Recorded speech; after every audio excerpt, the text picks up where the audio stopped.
The next topic that I would like to address today is with respect to Unit 29 at Parchman.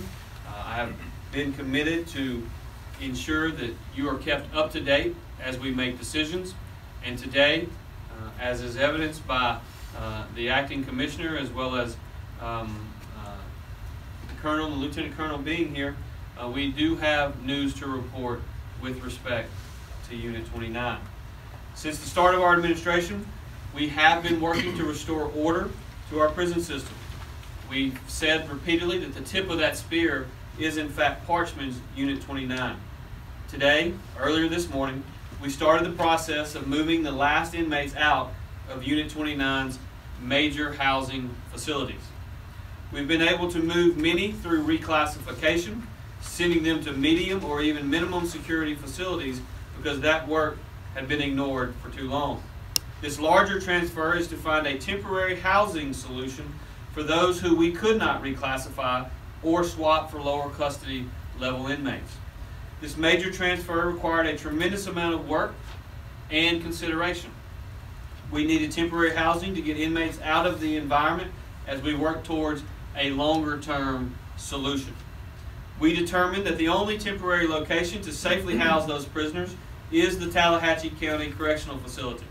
That is the nearby private prison where Governor Bryant sent inmates during the initial violence.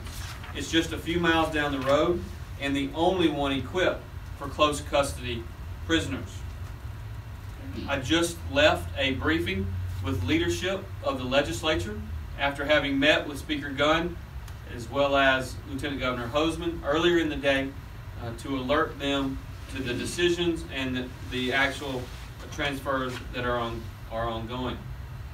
You should know that we have renegotiated the price to safely get the best possible deal for Mississippi taxpayers. It's nearly a 5% reduction in cost from the original contract, so from $65 a day per prisoner down to $62.50 per prisoner. That's in line with the market rate for these close custody prisoners, people who require a single cell or one roommate rather than an open bay environment.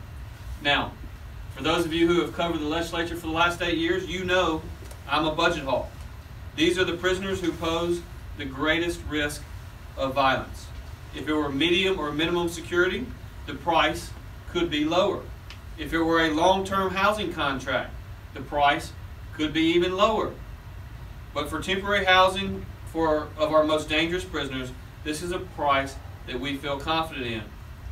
As I mentioned earlier, I met earlier in the day with Speaker Gunn, Lieutenant Governor Hoseman, Speaker Pro Tem White, and President Pro Tem Kirby.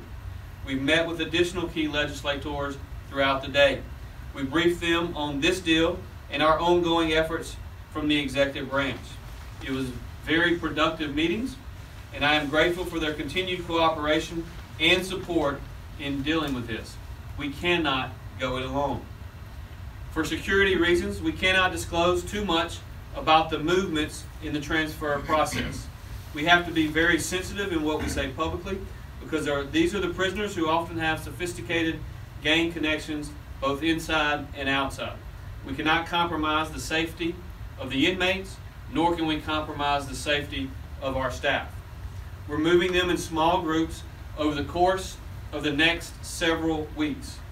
To give you a sense of just one element of the complex nature of this operation, the first group that we transferred today attempted to bring 7 shanks, 10 illegal cell phones, and a bag of marijuana with them. That was not a successful effort on their part. I want to thank Commissioner Taylor as well as Colonel Gillard and their staff for their thorough work to make sure that this process is safe for all involved. It's a large-scale operation, and I'm grateful for their leadership to get it right. Once our transfers are complete, the only parts of Unit 29 that will be in operation, which will be death row, which is of course required by state statute to be at Parchman, and a support services building that helps maintain the rest of the prison. The notorious parts of the unit will be closed, and our promise to the people of Mississippi will be kept. We're working towards a more long-term solution, Walnut Grove has a facility that can also house close custody prisoners safely, and as you know, we are taking a close look at that option. We've also been encouraged by the work Mayor Flaggs and that group are doing. We look forward to finding a permanent solution to the leadership issues within the department. The deadline to submit resumes is coming up at the end of this month. We've also been working to get our arms around the internal finances of the department.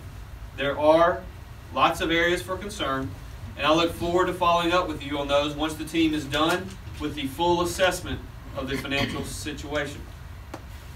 We do know that we will be able to find money that had been misspent and put in towards a more just purpose, including higher pay for frontline corrections officers.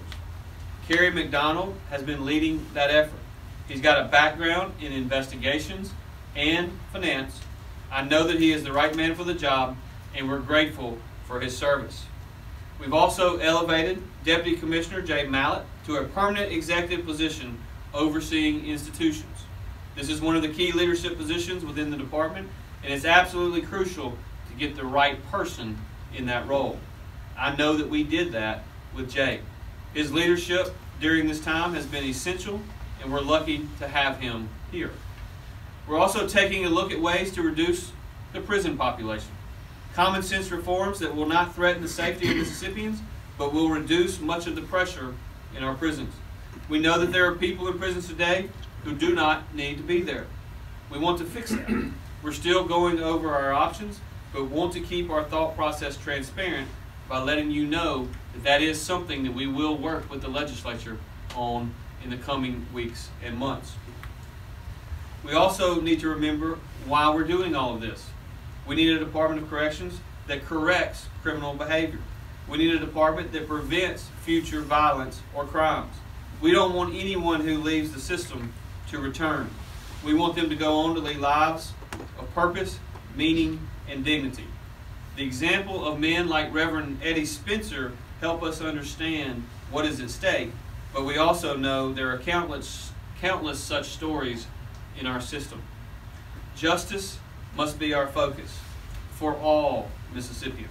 We have never forgotten that during our work to restore order, and it will be an ongoing effort throughout our time in office.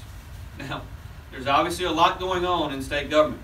As we've worked to address these storms, we've also been putting plans in place to help achieve our promise to the people. Education, workforce training, job creation, higher wages, those remain our broad priorities. And I look forward to getting the time to brief you on our plans in those areas soon.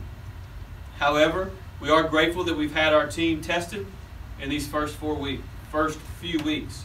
It's made us stronger and it's made us better.